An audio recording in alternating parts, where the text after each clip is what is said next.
السلام علیکم ورحمۃ اللہ وبرکاتہ۔ آج ہم سورہ الاحزاب کی آیت نمبر 41 سے شروع کرتے ہیں۔ اعوذ باللہ من الشیطان الرجیم، بسم اللہ الرحمن الرحیم۔ یا ایہا الذین آمنوا اذکروا اللہ ذکرا کثیرا۔ اے ایمان والو، اللہ کا ذکر کرو، بہت ہی زیادہ ذکر کرنا۔ یہاں اللہ تعالیٰ نے مسلمانوں کو، مومنین کو کثرت ذکر کا حکم دیا ہے۔ اسے پچھلی آیات جو ہم پڑھ کے آئے ہیں اس میں اللہ تعالیٰ نے کچھ احکامات بیان کیے، اور وہ کچھ ایسے مسائل تھے کہ جن پر عمل کرنے سے مکے کے لوگ، مدینے کے لوگ نبی علیہ السلام کو، مسلمانوں کو طعن و تشنیع کرتے تھے۔ تو اللہ تعالیٰ نے ان غیر مسلموں کی باتوں کو برداشت کرنے کے لیے، ان کے طعن و تشنیع کا سامنا کرنے کے لیے یہ بہترین علاج بتلایا کہ ان سے الجھنے یا ان کو برا بھلا کہنے کی ضرورت نہیں ہے، بلکہ اللہ کا ذکر کثرت کے ساتھ کرو۔ جب تم کثرت سے ذکر کرو گے تو پھر اللہ کے ساتھ ایک ایسا لگاؤ ہو جائے گا کہ دین پر عمل کرتے ہوئے کسی کی ملامت کا خوف یا شرمندگی نہیں رہے گی۔ اللہ تعالیٰ نے ایک اور مقام پر مومنین کی صفت بیان کرتے فرمایا کہ وَلَا يَخَافُونَ لَوْمَةَ لَائِمٍ، کہ مومن وہ ہیں کہ جب وہ نیکی کا کام کرتے ہیں، مثلاً پردہ کرنا، داڑھی رکھنا، غیر اور بے نماز لوگوں کی مجلس سے اٹھ کر نماز پڑھنا، حرام کھانے والوں کے درمیان حلال اور مختصر کھانا، اور دیگر تمام دین کے احکامات پر عمل کرتے ہوئے جب انہیں کوئی مشکل اور پریشانی پیش آتی ہے تو اللہ کے ذکر سے وہ مدد لیتے ہیں، اور ان کے لیے اللہ کے ذکر کی وجہ سے پھر فتنے کے دروازے بند ہو جاتے ہیں۔ اللہ تعالیٰ کا ذکر ایک ایسی بہترین چیز ہے کہ اللہ نے اس کا حکم بھی دیا ہے، اور یعنی کھلا اس کو ذکر کرنے کا حکم دیا ہے۔ مفسرین اس کے بارے میں لکھتے ہیں کہ اللہ تعالیٰ کے جتنے بھی فرائض ہیں ہم پر، یعنی بندوں پر اللہ تعالیٰ نے جتنی بھی چیزیں فرض کی ہیں، جتنے بھی احکامات ان کے اوپر فرض کیے ہیں، نازل کیے ہیں، ان میں سے ہر ایک کی حد مقرر ہے۔ مثلا نمازیں ہیں تو ان کی حد مقرر ہے کہ اتنی رکعات ہوں اور ان اوقات میں پڑھی جائیں، اور پھر اسی طرح زکوٰۃ کی حد مقرر ہے، روزوں کی اور حج کی اور باقی تمام احکامات کی حد مقرر ہے۔ پھر یہ ہے کہ یہ فرائض بعض اوقات کسی عذر کی وجہ سے معاف بھی ہو جاتے ہیں، لیکن اللہ کا ذکر ایک ایسی چیز ہے، ایسا عمل ہے کہ اس کی نہ تو حد مقرر ہوتی ہے اور نہ ہی اللہ تعالیٰ نے کسی بھی موقع پر اس کو کرنے سے معافی دی ہے کہ اللہ کا ذکر فلاں موقع پر، یعنی اگر تم بیمار ہو یا کچھ نہیں، بلکہ فرمایا کہ کھڑے ہو، بیٹھے ہو، لیٹے ہو، رات ہے، دن ہے، خشکی ہے، تری ہے، سفر و حضر ہے، کچھ بھی ہے، کوئی امیر ہے، فقیر ہے، صحت میں ہے یا بیماری کی حالت میں ہے، کسی بھی حالت میں ہے، دن ہے یا رات، مصروف ہے یا فارغ، یعنی مصروفیت میں بھی، فراغت میں بھی، ہر طرح سے اللہ کا ذکر کیا جا سکتا ہے۔ اور یعنی اس کے الفاظ چھوٹے بھی ہیں، بڑے بھی ہیں، سبحان اللہ ہی کہہ دیا جائے، اللہ اکبر ہی کہہ دیا جائے، اللہ اللہ ہی کہہ دیا جائے، یا اسی طرح الحمدللہ کہہ دیا جائے، لا حول ولا قوت الا باللہ، یا ذکر کی اور بھی بہت سی صورتیں ہیں۔ سب سے بڑی صورت نماز ہے، نوافل ہیں، اور اللہ تعالیٰ کا کلام پاک قرآن مجید ہے، یعنی کسی بھی صورت میں اللہ کا ذکر کیا جائے تو ہو سکتا ہے۔ اس کی کوئی حد مقرر نہیں، نہ کوئی پابندی ہے، بلکہ ناپاک حالتوں میں بھی ہم اللہ کا ذکر کر سکتے ہیں، سوائے ناپاک جگہوں کے۔ مثلا ہم اگر کوئی واش روم میں ہے، لیٹرین میں ہے، بیت الخلاء میں یا کسی اس طرح، تو ان جگہوں کے علاوہ باقی اگر ایک شخص کا اپنا جسم اگرچہ ناپاک بھی ہے تو وہ ایسی حالت میں بھی اللہ کا ذکر کر سکتا ہے۔ یہ اللہ تعالیٰ کی ایک ایسی عبادت ہے جس کی کوئی حد مقرر نہیں۔ وَسَبِّحُوهُ بُكْرَةً وَأَصِيلًا، اور اس کی تسبیح بیان کرو صبح اور شام، یعنی اللہ کے ذکر میں سے خاص طور پر اس کی تسبیح بیان کرنا، سبحان اللہ، اس کو عیوب سے، نقائص سے پاک اس کو بیان کرنا، اس کی پاکیزگی بیان کرنا، یہ ایک بہت بڑی صورت ہے ذکر کی۔ پھر فرمایا کہ بکرۃ و اصیلا، صبح اور شام، یعنی سارا دن بھی، لیکن خاص طور پر ان اوقات میں۔ بعض مفسرین نے اس سے مراد فجر، مغرب اور عشاء کی نماز لی ہے اور ان نمازوں کے بعد کے اذکار لیے ہیں۔ بعض نے کہا ہے کہ یہ عصر کی نماز ہے اور اس کے بعد کے اذکار ہیں۔ تو صحیح بات یہ ہے کہ یہ ساری نمازیں ہی اور تمام ہی اوقات اس سے مراد ہیں، خاص طور پر صبح اور شام، کیونکہ ان اوقات میں انسان یا تو صبح کے وقت ابھی اس نے اپنا کام کاج شروع نہیں کیا ہوتا، اور یا پھر یہ ہے کہ رات کو وہ اپنے تمام مصروفیات، تمام اعمال سے فارغ ہو چکا ہوتا ہے۔ تو اس لیے خاص طور پر ان دو اوقات کا ذکر کیا کہ سو کر اٹھو تو ذکر کرو، اور اگر سونے کے لیے جا رہے ہو تو ذکر کرتے ہوئے سو جاؤ۔ یہ مسلمان کی سب سے بہترین حالت ہے۔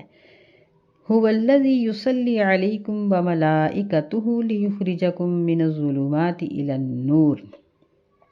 اللہ تعالیٰ وہ ذات ہے جو تمہارے اوپر رحمت بھیجتا ہے اور اس کے فرشتے دعائے رحمت کرتے ہیں تاکہ وہ تمہیں گمراہی کے اندھیروں سے ہدایت کی روشنی کی طرف لے آئے۔ لغت کی کتابوں میں یصلی کے معنی لکھے ہوئے ہیں رحمت، ذکر خیر اور دعا۔ تو مفسرین کے مطابق جب یہ لفظ اللہ کے بارے میں آئے تو اس سے مراد رحمت ہے کہ اللہ مسلمانوں کے اوپر، اپنے بندوں کے اوپر اپنی رحمت کا نزول فرماتا ہے، اور جب یہ لفظ فرشتوں کے لیے آئے تو اس کا مطلب یہ ہوگا کہ وہ مومنین کے لیے دعا کرتے ہیں، اور اگر یہ لفظ انسانوں کے بارے میں آئے تو پھر اس کا مطلب بھی یہ ہوگا کہ جس طرح اللہ تعالیٰ نے مومنین کو حکم دیا ہے کہ یا ایھا الذین آمنوا صلوا علیہ وسلموا تسلیما، کہ نبی صلی اللہ علیہ وسلم کے لیے دعائے رحمت کرو، یعنی اللہ تعالیٰ سے رحمت کے نزول کی درخواست کرو۔ تو یہ سارے ہی معنی اپنے اپنے موقع پر ٹھیک ہیں۔ جب ایک شخص اللہ کا ذکر کرتا ہے تو اللہ تعالیٰ اس کو اپنی رحمت سے ضرور نوازتے ہیں، اور اسی وقت میں اللہ تعالیٰ اس کو جب فرشتوں میں اس کا ذکر کرتے ہیں تو فرشتے اس کے لیے دعائے رحمت کرتے ہیں، کیونکہ اللہ تعالیٰ نے اپنے فرشتوں کی ایک بہت بڑی جماعت صرف اس مقصد کے لیے پیدا کی ہوئی ہے کہ وہ مومنین کے لیے اللہ سے رحمت کی دعا کرتے رہتے ہیں۔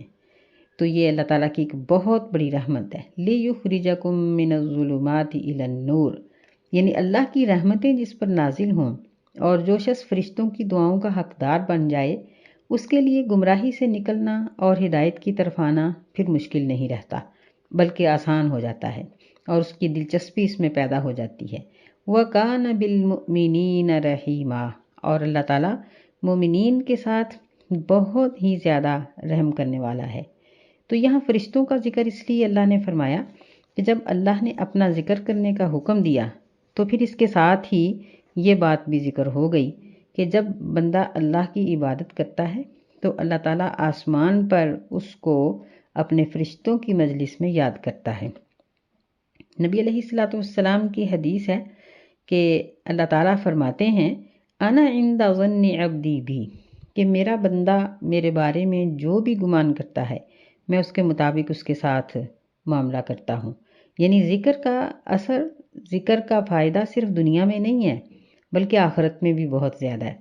کہ جب انسان اللہ تعالیٰ کے پاس جائے گا تو اس کے گمان کے مطابق اللہ اس کے لیے فیصلہ کر دے گا۔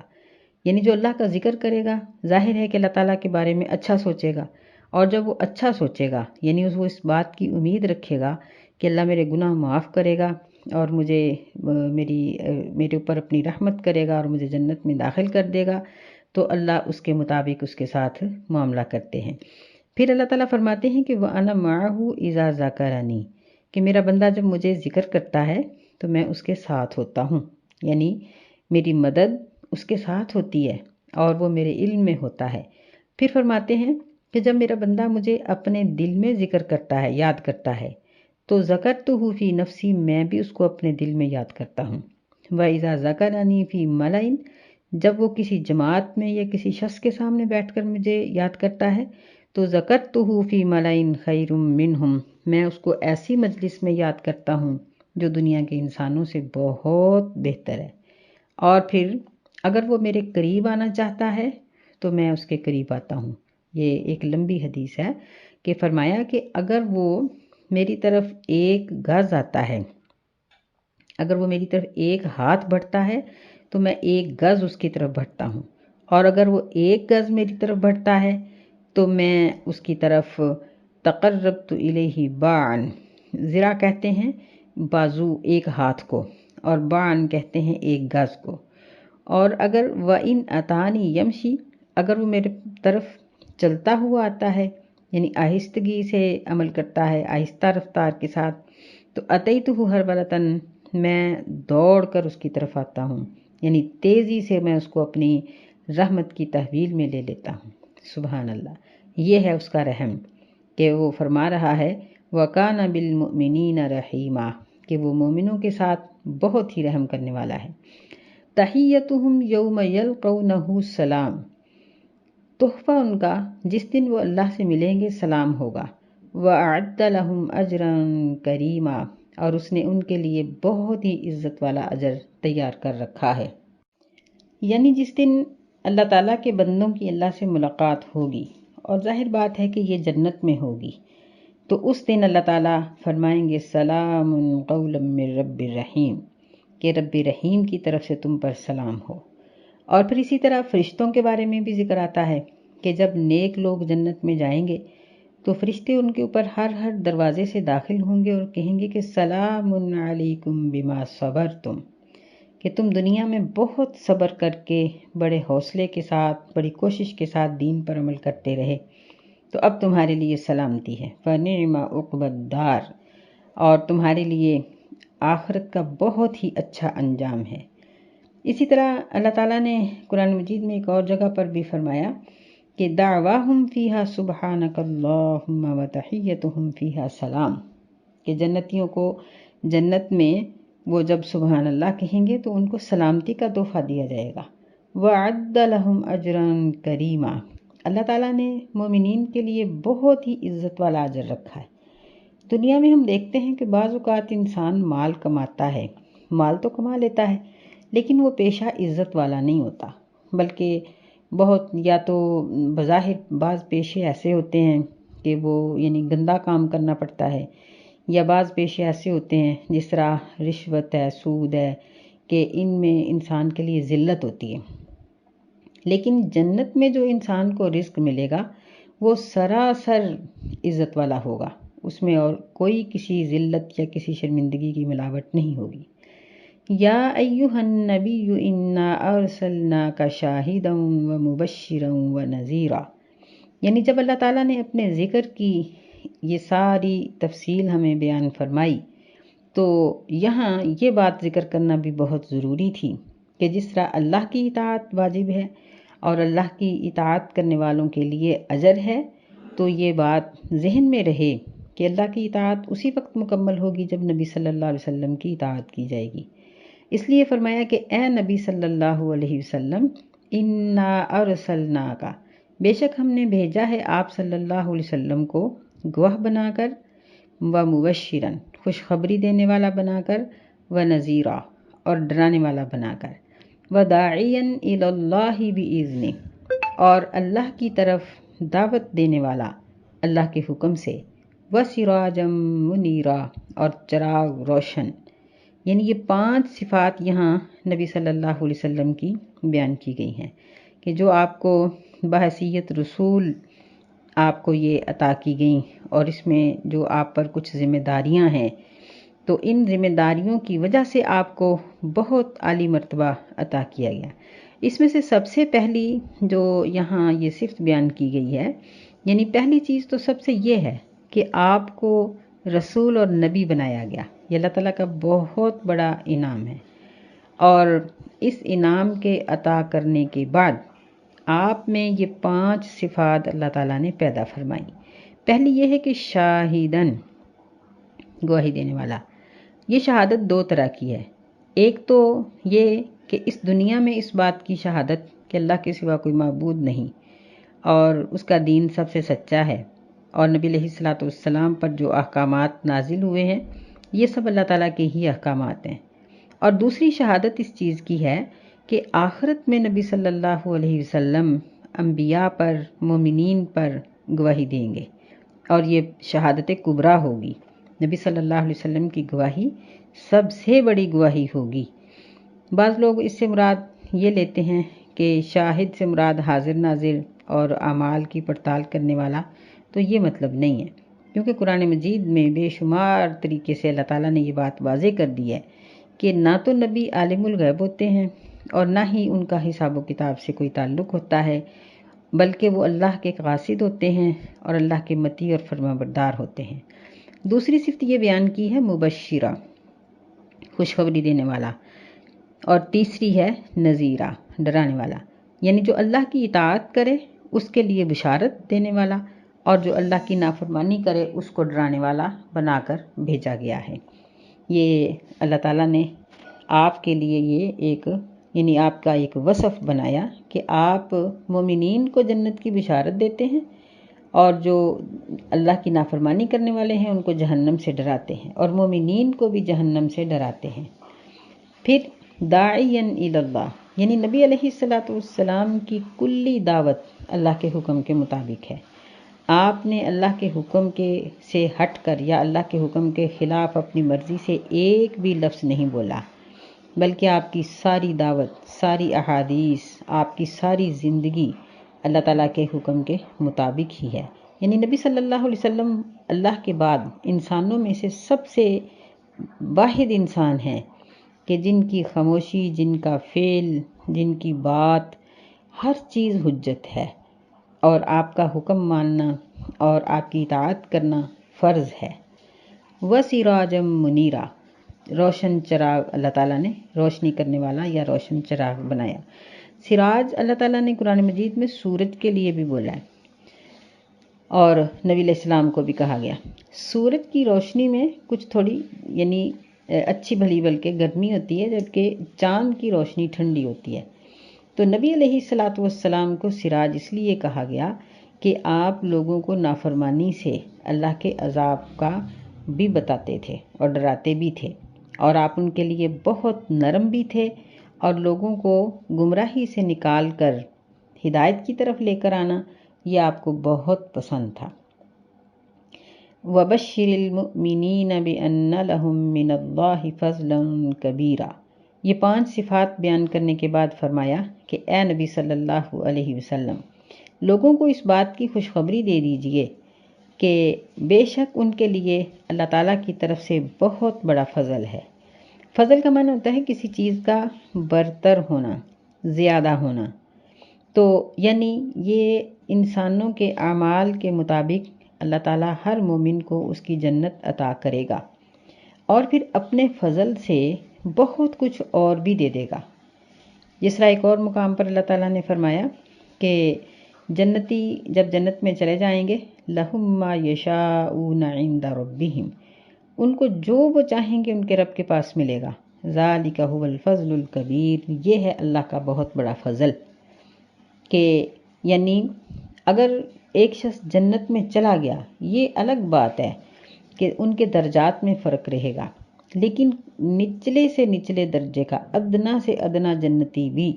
کسی چیز کا اس کے دل میں یہ خیال نہیں ہوگا کہ مجھے یہ چاہیے لیکن میں لے نہیں سکتا کیونکہ میری نیکی تھوڑی ہے۔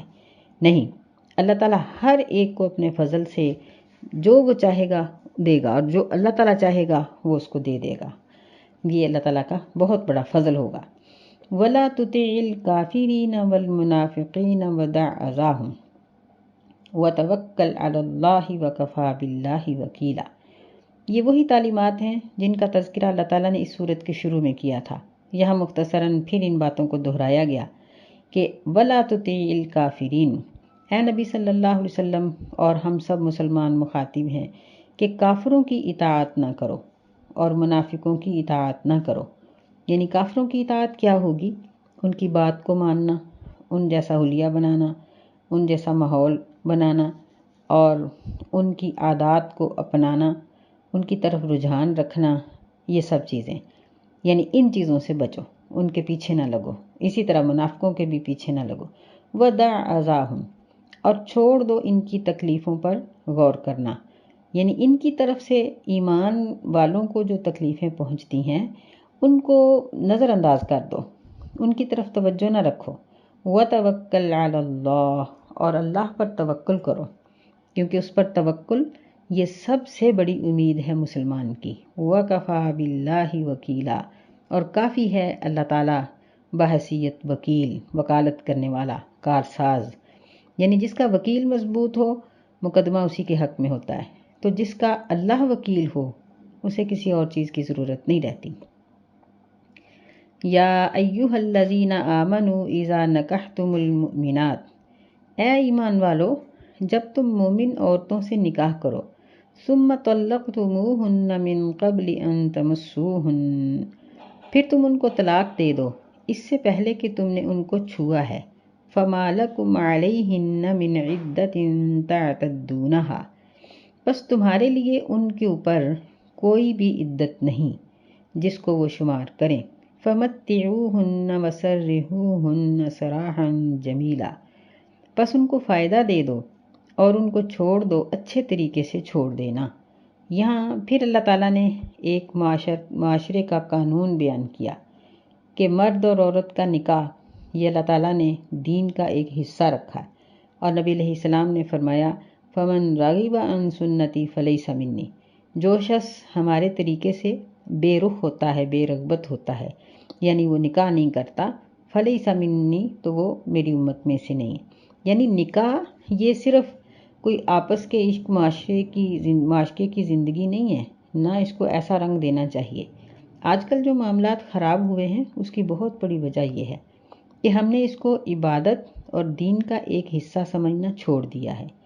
بلکہ اپنے عشق کے لیے یا اپنی ذاتی ضرورت کے لیے جب کوئی شخص نکاح کرتا ہے یا کوئی عورت کرتی ہے تو پھر اس میں بے شمار خرابیاں نکل آتی ہیں۔ اللہ تعالیٰ نے اس کو باقاعدہ دین کا ایک حصہ بنایا اور پھر اس کے قوانین مقرر کیے، اور یہاں بھی یہی ایک قانون بیان کیا جا رہا ہے کہ اگر ایک شخص کسی عورت سے نکاح کرتا ہے لیکن اس سے خلوت نہیں کرتا، یعنی صحبت نہیں ہوتی، جماع نہیں ہوتا، ایسی صورت میں وہ اس کو طلاق دے دیتا ہے، چاہے نکاح کے فوراً بعد دے دے یا 20 سال گزرنے کے بعد دے دے، تو ایسی عورت پر جس نے اپنے شوہر کے ساتھ صحبت نہیں کی اس کے اوپر عدت نہیں ہے۔ یعنی اس سے تو ایک بات تو ہمیں یہ معلوم ہوئی کہ عدت کرنا یہ ہماری مرضی پر نہیں ہے، کہ لوگ یہ سوال کرتے ہیں کہ میں عدت پوری کروں یا نہ، یا بعض عورتیں کہتی ہیں کہ میرا ارادہ نہیں ہے عدت پوری کرنے کا، یا بعض کہتے ہیں کہ تم کر لو، تمہارے شوہر کو، بیوہ عورتوں کو کہتے ہیں کہ ثواب ہوگا۔ یہ سب باتیں غلط ہیں۔ ہم لوگ اس معاملے میں بھی اسی طرح ہم مجبور ہیں جس طرح ہمارے اوپر نماز، روزہ اور باقی فرائض کی ان کی یعنی فرضیت ہے، اسی طرح عدت کی بھی ہمارے اوپر فرضیت ہے۔ یہ بھی ایک فرض ہے کہ اگر ایک عورت کے ساتھ ایسا ہو جاتا ہے تو جیسی اس کی حالت ہے اس کے مطابق وہ عدت گزارے۔ مثلا اگر طلاق یافتہ ہے تو 3 طہر عدت گزارے گی، اگر خلا لیا ہے تو 1 حیض عدت گزارے گی، اگر بیوہ ہو گئی ہے تو 4 مہینے اور 10 دن عدت گزارے گی۔ تو یہاں یہ فرمایا کہ اگر ایک عورت جماع سے پہلے اپنے شوہر سے طلاق یافتہ ہو جاتی ہے تو ایسی عورت پر کوئی عدت نہیں۔ فمتعوہن، شوہروں کو حکم دیا گیا کہ ان کی دل جوئی کے لیے ان کو کچھ نہ کچھ دے دو، یعنی حسن سلوک کے ساتھ ان کو چھوڑو، تاکہ ایسا نہ ہو کہ طلاق ہو جانے کے بعد تلوار چلے، بلکہ اگر ایسا ہو بھی جائے تو معاشرے میں امن اور سکون رہے۔ یہاں ایک بات یاد رکھنے کی ہے کہ اگر ایک عورت اپنے شوہر سے طلاق لے لیتی ہے یا وہ دے دیتا ہے اور اس کے بعد اس کا شوہر فوت ہو جائے تو اس عورت کے اوپر اس کی وفات کی عدت نہیں ہوگی، کیونکہ اس نے اس کی زندگی میں طلاق کے ساتھ اس سے علیحدگی کر لی، اور نہ ہی اس کے لیے اس کے ورثہ سے کوئی حصہ ہوگا۔ لیکن اگر ایک عورت جس نے کسی مرد سے نکاح کیا اور ان کی صحبت نہیں ہوئی لیکن نکاح کی حالت میں وہ شوہر فوت ہو گیا، تو ایسی عورت اس کی 4 ماہ 10 دن عدت پوری کرے گی، یعنی اس عورت کی عدت 4 ماہ اور 10 دن ہے، اور ایسی عورت کو اس شوہر کے ورثہ سے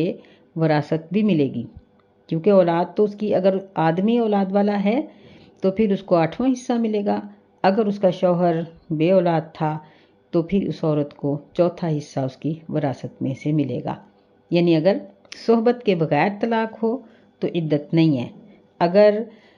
ایسے نکاح کے اندر شوہر فوت ہو جائے، عورت بیوہ ہو جائے، تو وہ عدت بھی پوری کرے گی اور اس کو ورثہ بھی ملے گا۔